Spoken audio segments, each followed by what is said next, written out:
2026 will be the biggest year so far for Tesla's most popular vehicle, the Model Y. Not only because the car itself will be literally getting bigger, but also because it will be getting smaller and cheaper, becoming the most affordable vehicle the company has ever sold. In 2026, there will be a Model Y for just about every customer out there, and this is how they stack up. Every new Model Y is going to be based on a common platform, which was just refreshed at the beginning of this year. A lot of people call this update Juniper, although Tesla themselves have never used that word, so don't look for it when car shopping, but you will see it a lot on the internet. Basically, what we are referring to is the Model Y's evolution from soft curves and wide eyes to pointy and aggressive. That's the most obvious change, but there's a lot going on under the skin as well. In many ways, this is the first platform that's been designed specifically for the Model Y. This vehicle has been going through changes ever since it was first introduced in spring 2020 as an inflated version of the Model 3 sedan. Tesla kind of used the Model Y as a test bed for all kinds of new vehicle construction ideas and technologies. It was the first Tesla to receive a gigacast rear end, replacing 300 stamped metal parts with one giant piece of cast aluminum. Then it was the first Tesla to get a front gigacast. Then it was the first Tesla to be made with a structural battery pack, replacing the entire subframe assembly with a rigid sandwich of battery cells and sheet metal. You won't find most of those innovations in the new Model Y. For the vehicle refresh, Tesla decided on one unified vehicle platform that can be built the same across all of the company's global manufacturing hubs. So you still have a gigacast rear end, but the battery pack is going to be the same as any other electric car, with battery modules held in a tray under the floor, and the front end assembly is going to be a large collection of small stamped parts. Now, we can't say exactly why Tesla made that decision, but we can say that one of the advantages from having a less rigid frame design is that it gives you the freedom to make variations on the platform. You can stretch it out, you can shrink it down, all without having to do any major retooling. This is how most car makers operate. They design one base platform, and then they make like 5 different cars on it, all that are just subtle variations.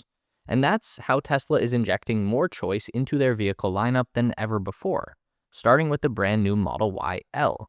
It could stand for large, but it could also mean long because that's the biggest change we're looking at here. This is a Model Y with 3 rows of seating, but it's very different from the vehicle's previous 3-row option. Tesla briefly offered a 7-seat configuration beginning in 2021. It essentially just dropped 2 extra booster seats into the trunk space, which nuked the vehicle's cargo capacity, leaving only the front compartment for storage. And in return, all you really get is additional seating capacity that's limited to small children only. That didn't last. But this time, Tesla is doing the job right. Instead of just wedging in more seats, they've given the entire vehicle a stretch, making something a little more reminiscent of an old station wagon design. Those sometimes had a 3rd-row seat that faced backwards. I can remember riding in one. A lot of fun, probably super dangerous.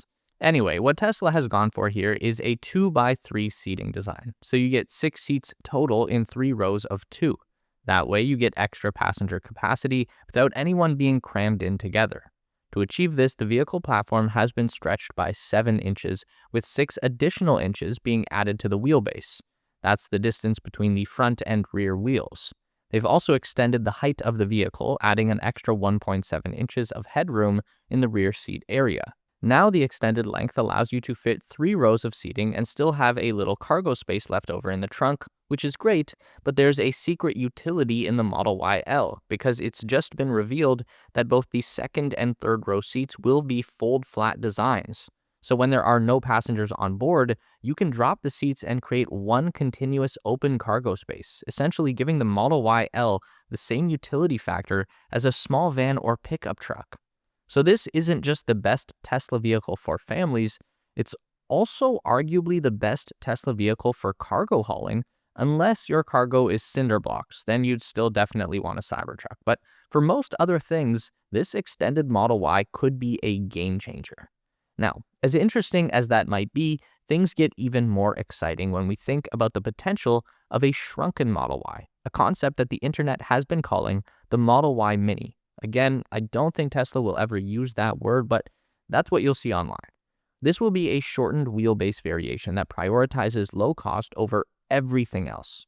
Not that the Tesla Model Y was ever a luxurious car, but it does come standard with a lot of nice features like a humongous glass roof, double pane acoustic windows, rear entertainment screen, wireless phone chargers, premium audio system, LED cabin lighting. The list goes on. So if you're wondering what features the Model Y Mini won't include, that would be a pretty good list to start with. We know from early spy photos that the glass roof is definitely gone, which is going to make the car a lot cheaper, but also lighter as well. There's also potentially less glass in the rear end. Tesla could be going for a more traditional hatchback rear window design that has a shorter piece of glass in a more rectangular or oval shape, something like a VW Golf or a Corolla hatchback. The most obvious result of the Mini design is going to be a reduced amount of rear seat legroom and potentially a little less cargo capacity in the trunk, which is not the end of the world. In fact, most of the world drives small cars and is perfectly happy with them. Europe, Asia, South America, in most places, small size is considered an asset where the roads are small and the traffic congestion is high. So a Model Y Mini probably won't be a huge hit in the SUV-loving USA, but on the global scale, this could be Tesla's best-selling vehicle yet. And that's definitely going to be true if they can follow through with an affordable price tag. This has been a topic of great contention around the Tesla world. First, they promised to build a brand new revolutionary affordable EV and release it in 2023. That didn't happen, but Tesla still said it was going to happen. Then Elon Musk said it was never going to happen. Then they released the Cybercab, which is a small, affordable, revolutionary new EV design, except it can only ever drive itself and you can't buy one. Then Tesla said that they were going to build an affordable new car that you could buy. And then Elon Musk said it would just be a Model Y, except smaller. And that's where we're at today. According to Tesla, the Model Y Mini actually started production 2 months ago at their Fremont, California factory, which is where we've seen the majority of these spy photos. But sources indicate that the affordable model is also being manufactured at Tesla's Gigafactory in Shanghai, China, and it's definitely coming to Giga Berlin as well. Tesla says that production will continue to ramp up over the next couple of months, with the first product launch coming in the fourth quarter of this year, meaning sometime between October and December. So that's a pretty good indication that Tesla will be sitting on a stockpile of these things before it goes live on the website for pre-orders. And all signs point to this being a very easy vehicle to manufacture at high volume. And that mass manufacturing combined with cost-saving measures should get the retail price of this vehicle down to a level of affordability that Tesla hasn't reached before, which is going to be critical in the months and years to come as the USA brings an end to their long-standing $7,500 tax credit for electric vehicles. That means the effective price of all EVs will go up, and most other car makers have already hedged against that inevitability with their own smaller, more affordable option. The Rivian R3, the Volkswagen ID2, the Kia EV2, the new Chevy Bolt. So we're entering an interesting new phase for electrified transport. The technology that started off as a luxury item over a decade ago is making its way down into the economy class. It's a world where EVs don't need government subsidies to be compelling options for the everyday consumer. And it gives an American-based manufacturer like Tesla a new foothold in the global market that is so far being dominated by Chinese competition. But is it enough to put the Model Y back at the top of global auto sales in 2026? We'll find out.